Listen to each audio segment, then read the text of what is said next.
I have chosen my theme of the year and it is called courage.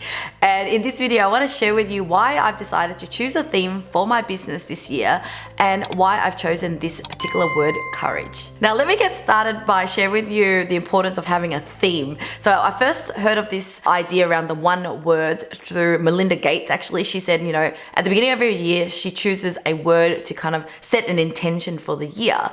But I did do that for myself. However, I never actually did it for the business. But recently I was chosen as a moderator for my EO Sydney group. So a moderator is like the captain of my little group.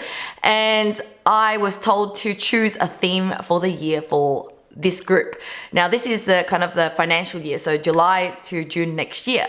And so as a captain of the group, I had to really think, okay, what is this theme that I want to have for my group? And this theme is like the one word that I want us to really focus on. And I really thought hard and I've chosen courage, because what I realized about courage is that with courage, it helps us to really step out of our comfort zone, to try new things, to really transform our life. Our courage is also a value within my own company, Outsourcing Angel. So we have three or four values, one of which is courage. And why it's important to me is that I want people to have the courage to speak up. I want them to have the courage to learn new things and not be stuck in their old way. So it was really obvious to me to choose this word courage because it's already instilled in my values, as well as I know this is going to be a word that can really make a big difference for my team at my EO Sydney community, as well as at my company Outsourcing Angel. Now, the earliest memory of myself having courage is when I was in year 5, which was when I was about 11 years old. I remember clearly I was in primary school where I was hanging out with all the different girls, and usually in primary school and even in high school, there usually be like these popular groups and then these like nerdy groups, and then there's kind of like the people that kind of a little bit of a weird people. And I would say that I would usually hang out with the smart group of people. So when I say the smart group of people, I mean like they are just very into their studies. We're just average people. We don't look good. We wear daggy clothes. And then there are these popular girls who are, obviously very trendy, very good looking, and everyone likes them, including the boys and even the girls. And so I tend to kind of relate more to the smarter ones, and I feel like they are very more humble. And so I remember this clear incident where the popular girls were picking on this particular friend that I have. She happened to, look a certain way, and they picked on her looks. And I was so annoyed, and I remember going, okay, I really need to like stand up for my friend. But then I'm thinking, what if they're going to start turning on me and start picking on me because I stepped in and basically like now I'm going to become the target. But deep down, I just felt it was the right thing to do. So one day when the girl picked on my friend, I just turned around and I pushed this girl back and I said, do not touch her. Do not, basically I said like, don't you dare pick on my friend. And to my surprise, these girls actually was like, okay, they were shocked. And if anything, there was a level of respect. They basically felt like they knew they were in the wrong in the first place. Like this girl didn't do anything to them. Second of all, they all of a sudden saw me as this someone that they shouldn't mess around with.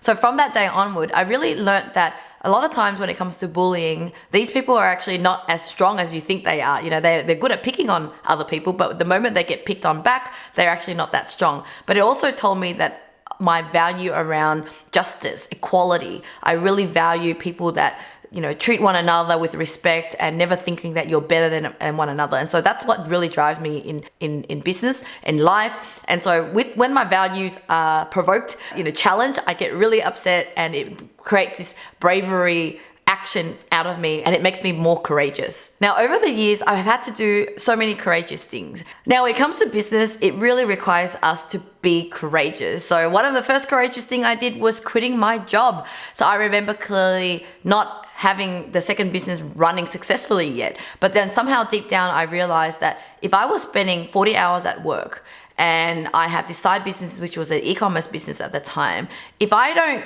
spend that time into that business, there's no way I'm going to make it successful. And so I basically took the leap without all that support or safety, and basically just went out and focused on this business.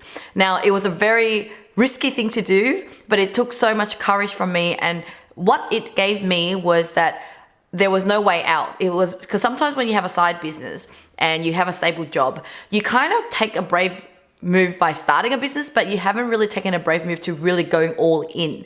And when you don't go all in, you really can't think creatively, you can't think resourcefully. So because my back was against the wall and I had to make this business successful, I was hustling my way, trying to figure out how I'm going to earn money. And so it led me to closing that business and starting my marketing agency. That there was no way that I was going to go back to a job, because I knew that I would be going back to misery. But if I was having my foot on the other side still, then it was very easy for me to go, you know what, I'm just going to stop this business and go back to a job. And so that was my first experience in taking a courageous move into business. So I ran a marketing agency, and I remember having this stable client that really helped me to feel safe, because he was paying, X amount of money every month, and I was in his office working a few days a week, as well as I had other clients. But I remember having to make this next decision, which was very risky, and even my husband said, don't do this. Now I asked myself, why am I in business? And it was, I wanted to be in business to be free, to build a business that is going to grow beyond me, that I knew from day one that I didn't want to be just having a self-employed job. There's a difference between having a business and a self-employed job. It means that a business is when you can have people running the business for you, and then a self-employed job is, yes, it's a business that you call it's a business, but you are delivering the job. And so I remember, early on, I had to make this big decision of letting go of this really good client, this client who's paying most of my bills. And I said to my husband, I really need to do this, because otherwise I'm going to be stuck. He's requiring me to work a few days a week in this business, whereas what I really need him is to work with our company rather than working with me. And if he doesn't like it that way, I'm willing to let him go. And even when my husband said no, that it's too risky, I said I needed to take the next step in order to achieve my dream.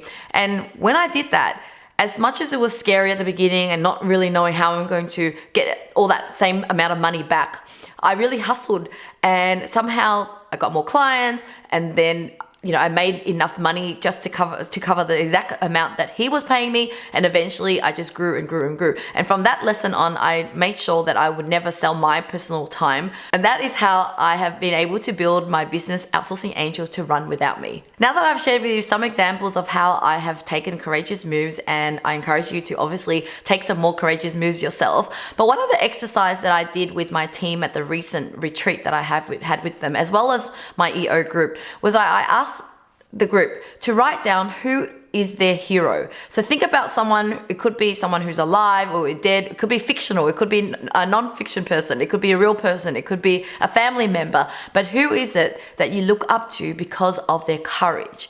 And when everyone started to write it down, I really took note of the traits, the character of this person. And so we started noting down that these people that they looked up to, for example, mine was Arnold Schwarzenegger, and I realized that he wasn't just the best at one area, he was the best in multiple areas. Despite him having an accent and looking the way he did, people said he was not going to succeed in acting, but he really did, and it took time, dedication. And so through remembering your hero, you're able to really channel into the traits and characteristics and the journey that they went through, so that you could copy and follow the success clues. And so we walked away with these kind of roadmap to go, okay, well, here are the list of traits and qualities of my hero, and these are the areas that I need to work on. Like, how can I work on my resilience? In what areas? And so I started to figure out that, I want to own the stage with confidence. I want to not just do public speaking, but do public speaking unapologetically, like owning the stage. And so this is a really great exercise for you to do, to really think of your hero and listing down those traits, and then working out what is your next 12 months plan on how you can build your courage. Well, that is it around courage. I also do encourage you to think about a theme for the year. Whether it's courage, you can choose the same word or another word for yourself. But I do think that once you've got that word, you can really channel it into your company, and you all focus on really working on. Well, thank you so much for watching, guys. Love to hear in the comments below who is your hero, and love to also know whether you will choose courage as your theme for the year or another word. Well, thank you again for watching. If you have any questions, let me know. Otherwise, I'll see you again in the next video.